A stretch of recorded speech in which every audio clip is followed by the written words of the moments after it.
ipinagdiwang ng Goldmine Farm to Market ang kauna-unahang may kumpletong farm to market agribusiness franchise model sa Pilipinas. Ang ikatatlong taon nito sa franchising sa pamamagitan ng paglulunsad ng nationwide price rollback, loyalty card program at iba pang consumer promos ngayong January 12, 2026. Itinatag noong 1998 ang Goldmine Farm to Market ay bunga na mahigit 2 dekadang karanasan sa industriya ng agrikultura.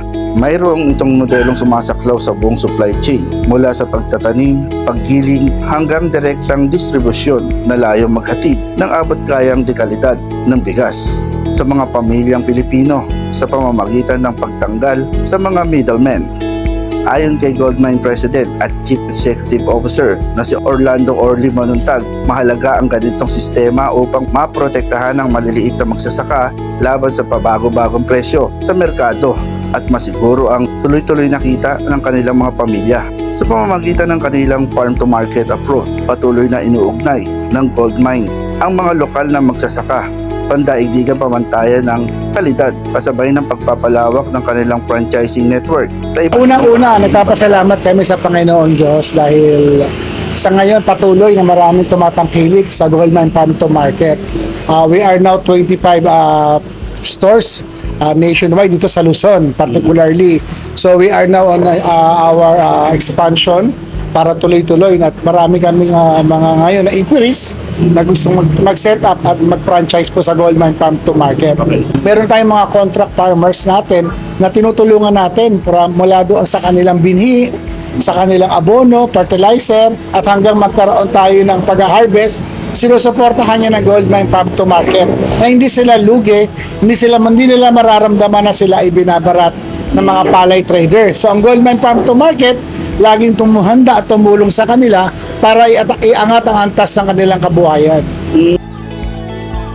Naging mas masaya rin ang pagdiriwang sa pagdalo ng celebrity guest na si J.K. Anderson, mas kilala bilang Madam Kilay, na nakiisa sa mga mamimili. Kinantahan at nakipag-duet pa siya sa mga consumer bilang bahagi ng anniversary celebration.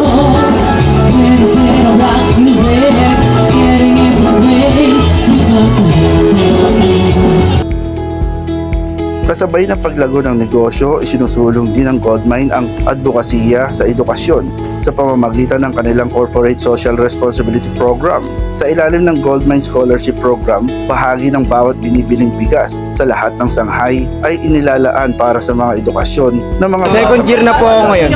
College. Opo. Second year college po. Hanggang ngayon po, natutulungan pa rin po kami ng Goldmine.